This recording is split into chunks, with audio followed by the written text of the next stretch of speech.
Hello, नमस्कार। एक बार फिर आप सबको DP Bihar intermediate coaching centre में स्वागत है। चलिए आज फिर हम ये थ्योरी को देख रहे हैं। कल इसके बारे में हम पढ़े थे कि एक समान चुंबकीय क्षेत्र में चुंबकीय क्षेत्र के लंबवत यदि कोई आवेश गतिशील है तो वह किस पथ पर चलेगा। जिस पथ पर चलेगा उसकी त्रिज्या क्या होगी, उसकी टाइम पीरियड क्या होगी, उसकी फ्रीक्वेंसी क्या होगी, उसकी वेलोसिटी क्या होगी। हम इन सब बातों के बारे में अभी पर कैलकुलेट करेंगे।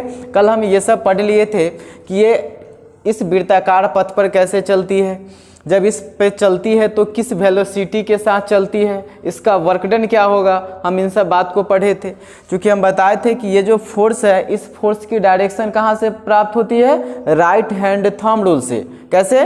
तो जो वेलोसिटी होता है आवेश का, उस डायरेक्शन में हम हाथ को रखते हैं, तलहथी को हम उधर रखते हैं जिधर चुंबकीय क्षेत्र है। तो इस क्रॉस का मतलब होता है चुंबकीय क्षेत्र का दिशा इस तल के लंबवत अंदर की ओर।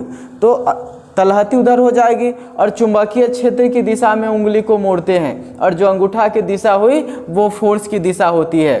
तो आप देख सकते हैं कि जब आवेश इस डायरेक्शन में चलेगा तो फोर्स ऊपर की ओर लगेगी, जिसके कारण ये मुड़ जाएगा।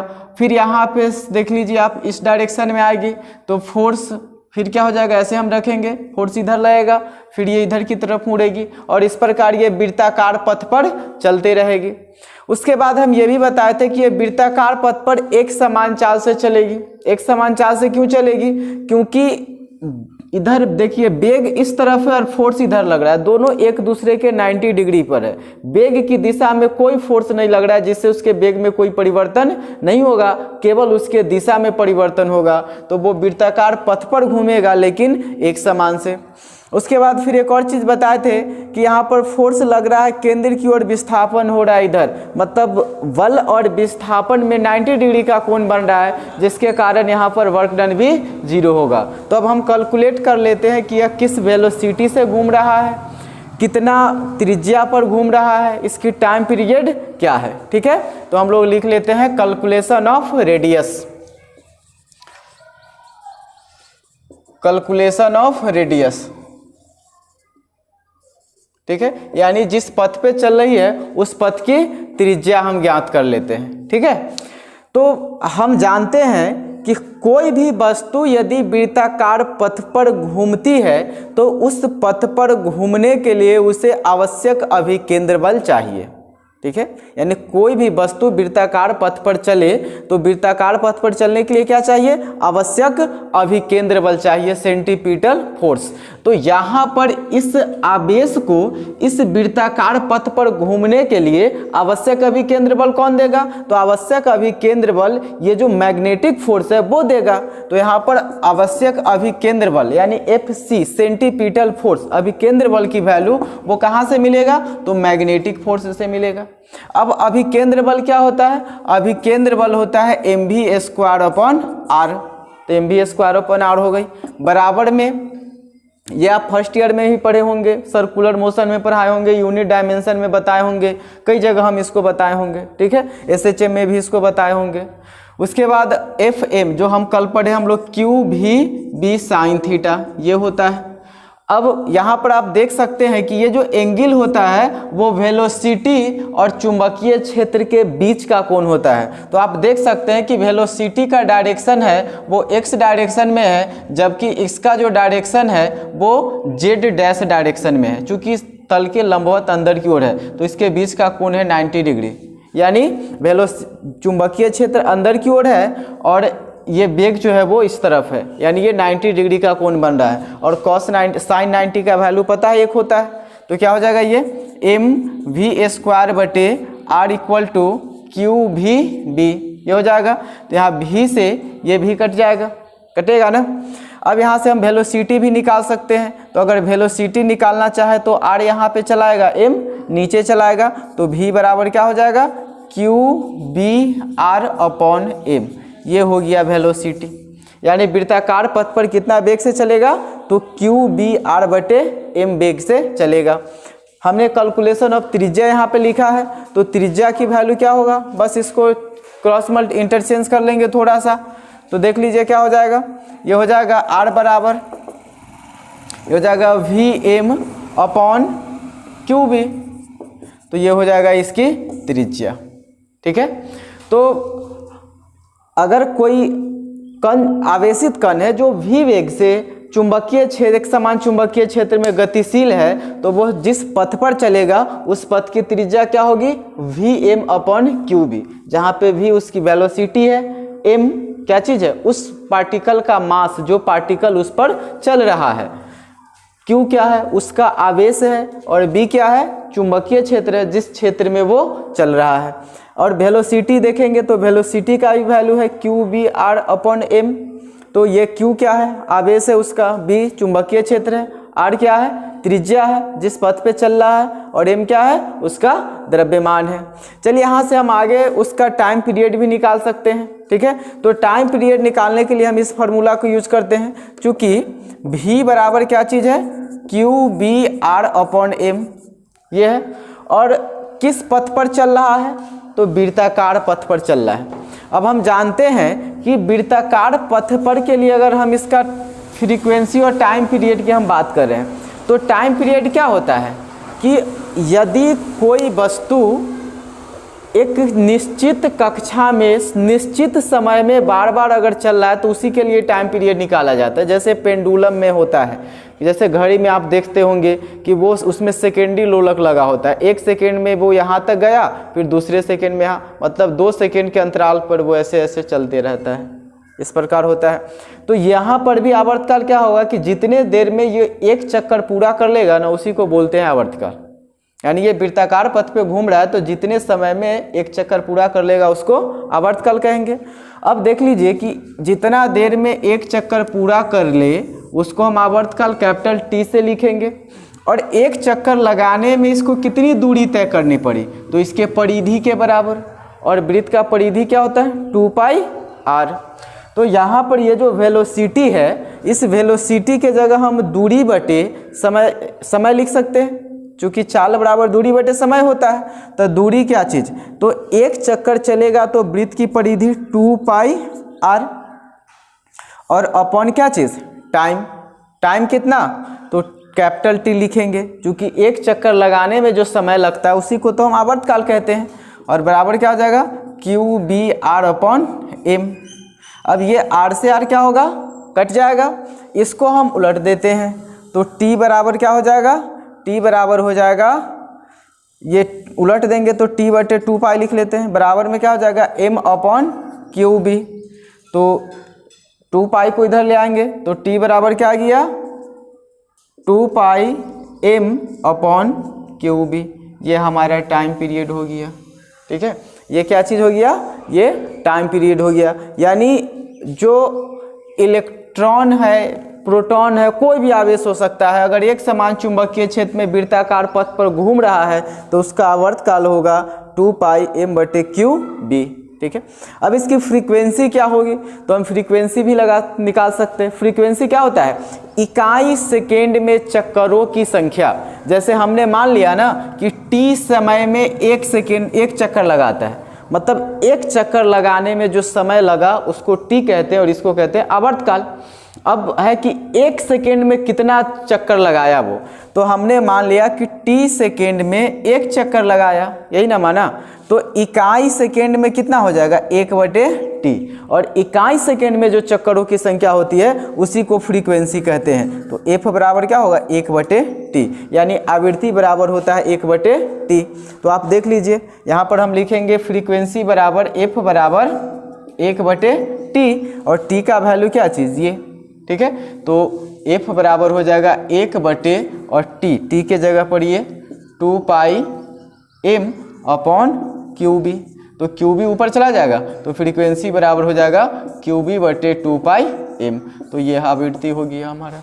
ठीक है, तो इस प्रकार हमने ये देख लिया कि कोई आवेशित कण यदि एक समान चुंबकीय क्षेत्र में घूम रहा है तो वह जिस पथ पर घूमेगी उसकी त्रिज्या क्या होगी, तो हमने उस त्रिज्या को कैलकुलेट कर लिया। किस वेलोसिटी से चलेगा उस वेलोसिटी को हमने कैलकुलेट कर लिया। उसको घूमने का आवर्तकाल क्या है, तो हमने वो आवर्तकाल भी ज्ञात कर लिए। उसकी फ्रीक्वेंसी क्या होगी, तो हमने उसकी फ्रीक्वेंसी भी ज्ञात कर लिए। ठीक है, तो चलिए फिर हम इसके अगले थ्योरी की ओर चल रहे हैं।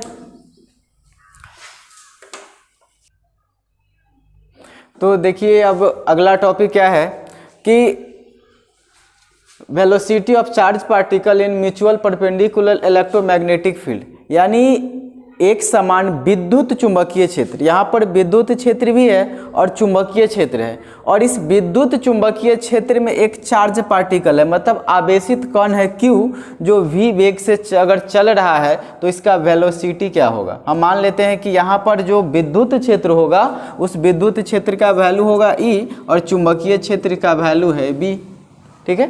और इस एक समान विद्युत चुंबकीय क्षेत्र में जो चार्ज पार्टिकल चल रहा है वो किस वेलोसिटी से चल रहा है, इस वेलोसिटी का वैल्यू हम कैलकुलेट करते हैं। तो आप यहाँ पर देख सकते हैं कि हम कल ये बात बताए थे कि अगर क्रॉस के रूप में अगर लिखा हुआ है तो इसका मतलब होता है विद्युत ये चुंबकीय क्षेत्र की दिशा तल के लंबवत अंदर की ओर, क्रॉस का मतलब, और डॉट का मतलब होता है तल के लंबवत बाहर की ओर, ठीक है। तो यहाँ पर जो हम चुंबकीय क्षेत्र की डायरेक्शन लिए हैं वो डॉट में लिखे हैं, यानी लंबवत बाहर की ओर है। और यहाँ पर देख सकते हैं कि आवेश ये प्लस में और ये माइनस में है, तो विद्युत क्षेत्र की जो डायरेक्शन होगी वो इस प्रकार होगी, नीचे से ऊपर की ओर, ठीक है। और वेलोसिटी इस प्रकार है। यानी अगर हम यहाँ पर एक वेक्टर के रूप में फिगर को रिप्रेजेंट करें तो ये एक्स डायरेक्शन में वेलोसिटी चल रहा है, ठीक है। इस वाई डायरेक्शन में आप देख सकते हैं तो कौन सा क्षेत्र है, विद्युत क्षेत्र है E, और जेड डायरेक्शन में क्या है, जेड डायरेक्शन में है चुंबकीय क्षेत्र भी, ऐसा आप देख सकते हैं। वेलोसिटी इस तरह एक्स की तरफ ऊपर की ओर क्या है, विद्युत क्षेत्र है, और बाहर की ओर तो ये बाहर की ओर है, यानी इस प्रकार चुंबकीय क्षेत्र, ठीक है। अब यहाँ पर ये तो डायरेक्शन हो गई। अब इस डायरेक्शन में ये वेलोसिटी की वैल्यू क्या होगी, इसके लिए हमें कैलकुलेट करना है, ठीक है। तो हम ये बात पढ़े थे कि अगर कोई चार्ज पार्टिकल विद्युत चुंबकीय क्षेत्र में होते हैं तो उस पर जो नेट फोर्स लगता है F नेट, उस F नेट की वैल्यू क्या होती है, Fm प्लस Fe, यानी magnetic force plus electric force दोनों के योगफल के बराबर, जिसको लॉरेंट्ज बल कहा जाता है, ठीक है। अब यहाँ पर इसकी वैल्यू क्या होगी वो हम देख लेते हैं। तो मैग्नेटिक फोर्स में तो हम लोग पढ़े थे कि इसका वैल्यू होता है F मैग्नेटिक का वैल्यू, वो क्या होता है, तो वो होता है Q into V cross B, पढ़े थे, ठीक है। तो यहाँ पर कोई हमने ऐसा मान लिया है, लेकिन कुछ भी डायरेक्शन हो सकता है, तो हम वेक्टर के रूप में ही और डायरेक्शन यूज करके लिखते हैं। आप देख सकते हैं ये एक्स डायरेक्शन है तो एक्स डायरेक्शन के लिए हम आई कैप लिखते हैं, ये वाई डायरेक्शन है तो वाई डायरेक्शन के लिए जे कैप यूज करते हैं, और ये जेड डायरेक्शन है तो इसके लिए हम लोग के कैप यूज करते हैं। तो हम इस प्रकार लिख सकते हैं।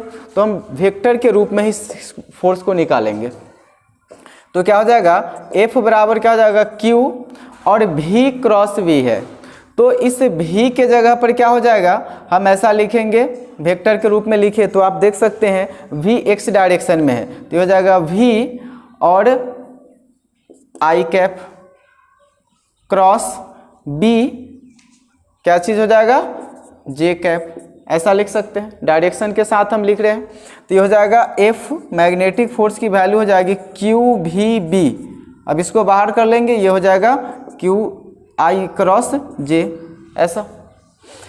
अब आप वेक्टर में ये पढ़े होंगे, ये इसको हमने भी बताया होगा फर्स्ट ईयर में, आप मैथ में भी पढ़े होंगे कि ऐसे लेते हैं I J K, ठीक है।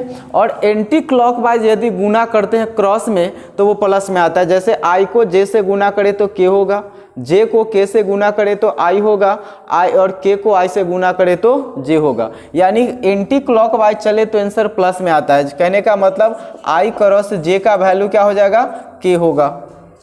यहाँ पर सॉरी, ये B का जो वैल्यू है वो K में है, ठीक है, तो हम यहाँ पर K कैप लिख लेते हैं। ये तो वेक्टर में हम लोग पढ़ चुके थे कि I क्रॉस J करते हैं तो उसका वैल्यू K, ये फर्स्ट ईयर में पढ़े होंगे, मैथ में भी पढ़े होंगे। J को K से गुना करेंगे तो I आएगा, यानी इसके आधार पर, कहने का मतलब एंटी क्लॉक गुना करते हैं तो प्लस में आंसर आएगा और क्लॉकवाइज करते हैं तो माइनस में। जैसे कि अगर हम I को K से गुना कर दे तो इसका वैल्यू हो जाएगा -J, ठीक है। तो यहाँ पर देख लीजिए I को K से ही गुना किया हुआ है, आंसर क्या चीज़ है, -J। तो यहाँ पर जो F M की वैल्यू होगी वो क्या हो जाएगी, क्यू भी बी इंटू माइनस जे, ये होगा। तो यहाँ पर हम लिख लेते हैं एफ नेट का जो वैल्यू आएगा, इस एफ नेट का वैल्यू क्या हो जाएगा, एफ एम के जगह पर क्यू भी बी और माइनस जे, ये हो जाएगा। उसके बाद plus F E, F E के मतलब क्या चीज़, क्यू ई, तो ई भी वेक्टर के रूप में लिख रहे हैं। अब ई का डायरेक्शन किधर है वो देख लीजिए, तो आप ई का डायरेक्शन देख लीजिए, वाई डायरेक्शन क्यों है, जहाँ पे हम क्या यूज़ करेंगे, जे कैप, तो इसके लिए हो जाएगा ये जे कैप। तो यहाँ पर ये नेट फोर्स हो गया, जिसको हम लोग लॉरेंट्ज बल भी बोलते हैं। इसको प्लस वाले को पहले भी लिख सकते हैं, तो एफ नेट बराबर क्या हो जाएगा, ये हो जाएगा क्यू ई जे कैप और माइनस क्यू भी बी जे कैप, चूँकि ये माइनस यहाँ पे चलाएगा, ठीक है। अब क्या किया जाता है कि अगर यहाँ पर का चार्ज इससे बाहर निकले, आप यहाँ पे सोच सकते हैं, अब डायरेक्शन देख लीजिए फोर्स का कि ये किधर रहेगा, ऐसे भी आप सोच सकते थे। अगर हम डायरेक्ट ये वेलोसिटी न भी लिखे, ये डायरेक्शन न भी लिखे, तो हम डायरेक्ट वेलोसिटी निकाल सकते हैं direction right hand thumb rule use करके। कैसे वो देख लीजिए। सबसे पहले तो यहाँ पे दो फोर्स है, इलेक्ट्रोस्टैटिक्स का है ये एक एफ ई। तो इलेक्ट्रिक फोर्स के बारे में हमें पहले से पता है कि यदि कोई आवेश विद्युत क्षेत्र में रखा हुआ है, तो यदि आवेश प्लस है तब फोर्स विद्युत क्षेत्र की दिशा में लगती है, अगर आवेश माइनस है तब फोर्स विद्युत क्षेत्र के विपरीत दिशा में लगती है। जैसा कि हम लोगों ने कई बार इलेक्ट्रोस्टैटिक्स में डाइपोल भी पढ़ा होगा, आप लोगों को अच्छा से फिगर ध्यान में होगा कि डाइपोल में लिखते थे विद्युत क्षेत्र इधर है, जब उसका आघूर्ण निकालते तो और ये आवेश लेते थे, एक मान लेते थे कि ये प्लस क्यू है और ये माइनस क्यू है, तो प्लस के कारण फोर्स इधर हुआ करता था विद्युत क्षेत्र की दिशा में, और माइनस के कारण फोर्स इधर हुआ करता था विद्युत क्षेत्र के विपरीत दिशा में।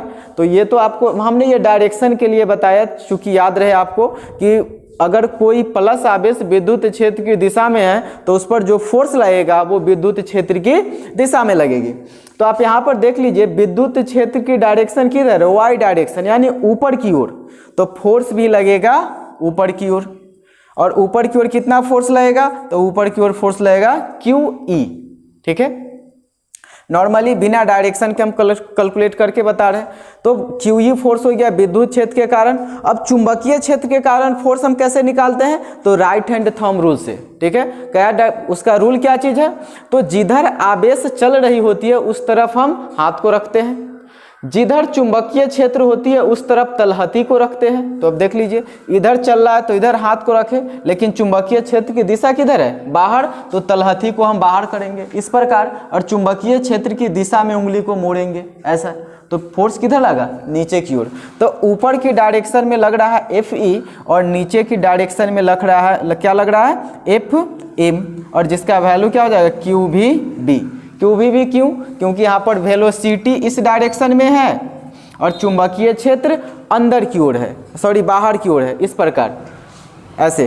तो कोण 90 डिग्री हो गया, और साइन 90 लिखेंगे तो डायरेक्ट एक लिख सकते हैं। तो देख लीजिए एफ ही ऊपर लग रहा है, एफ एम नीचे लग रहा है, तो यहाँ पर एफ नेट जब लिखेंगे तो एफ नेट की वैल्यू क्या हो जाएगी, एफ ई, और ऊपर वाला को यदि प्लस मान लिए तो नीचे वाला माइनस होगा ना, तो नीचे वाला माइनस हो जाएगा एफ एम, यानी क्या हो जाएगा, क्यू ई माइनस क्यू भी बी। तो डायरेक्ट भी हम ये फोर्स निकाल सकते हैं, सिंपल सा तरीका। या और डायरेक्शन से निकाले, बात एक ही आई, डायरेक्शन से निकाले तो अपने आप माइनस आ गया, और डायरेक्शन यूज नहीं करेंगे, सोच कर अगर देखते हैं कि फोर्स ऊपर लग रहा है और नीचे लग रहा है, यानी वेक्टर यूज किए, ठीक है, यहाँ पे वेक्टर यूज किए तो अपने आप माइनस आ गया, और यहाँ पर सोच रहे हैं कि फोर्स ऊपर लग रहा है नीचे लग रहा है तो माइनस वैसे आ रहा है कि नहीं। तो हम यहाँ पर कोई तरीका से यूज करके बना सकते हैं, केवल डायरेक्शन देखकर और डायरेक्शन वाला वेक्टर यूज करके, दोनों तरीका से हम बना सकते हैं, ठीक है। तो ये हो गई फोर्स की वैल्यू इतना। अब क्या किया जाता है, अब यहाँ पर जो विद्युत क्षेत्र है और चुंबकीय क्षेत्र है, विद्युत क्षेत्र और चुंबकीय क्षेत्र के मान को अगर हम बदलते हैं तो फोर्स की वैल्यू भी बदलेगी, क्योंकि आवेश तो दोनों के लिए समान ही है कि नहीं। तो अगर हम विद्युत क्षेत्र और फोर्स के मान को बदले तो उस पर नेट बल भी बदल जाएंगे। तो विद्युत क्षेत्र और चुंबकीय क्षेत्र को इस प्रकार समायोजित किया जाता है कि इस पर लगने वाला नेट बल शून्य हो जाए, ठीक है। मतलब ये वाले बल और ये वाले बल को ये क्या सॉरी क्षेत्र को, यानी ये चुंबकीय विद्युतीय क्षेत्र और ये चुंबकीय क्षेत्र, तो विद्युतीय क्षेत्र और चुंबकीय क्षेत्र को इस प्रकार समायोजित करेंगे कि ये नेट बल शून्य हो जाए। यानी मान लिया जाए कि ई की वैल्यू को इस प्रकार बढ़ाया जाए कि जितना वैल्यू इसका हो जाए उतना ही वैल्यू इसका रहे, तो दोनों बराबर होगा, तो इसमें से ये घटेगा तो जीरो आ जाएगा ना। ठीक है, तो यहाँ पर हम लिख सकते हैं कि विद्युत क्षेत्र तथा चुंबकीय क्षेत्र को इस प्रकार समायोजित किया जाता है कि उस पर लगने वाला नेट बल शून्य हो जाए, और जब नेट बल शून्य हो जाएगा तो क्या हो जाएगा, ये यहाँ से हम जे को कॉमन कर लेंगे तो बचेगा क्यू ई माइनस क्यू भी बी। अब ये गुना में इधर आएगा तो भाग में, तो क्यू ई बराबर क्यू ई माइनस क्यू भी बी, ये हो जाएगा। अब ये माइनस में इधर आएगा तो प्लस में, तो क्या हो जाएगा, ये क्यू भी बी बराबर में क्यू ई, ये हो जाएगा। यहाँ से क्यू से क्यू कट जाएगा तो वेलोसिटी बराबर क्या हो जाएगा, ई बटे बी, तो ये वेलोसिटी हो गई।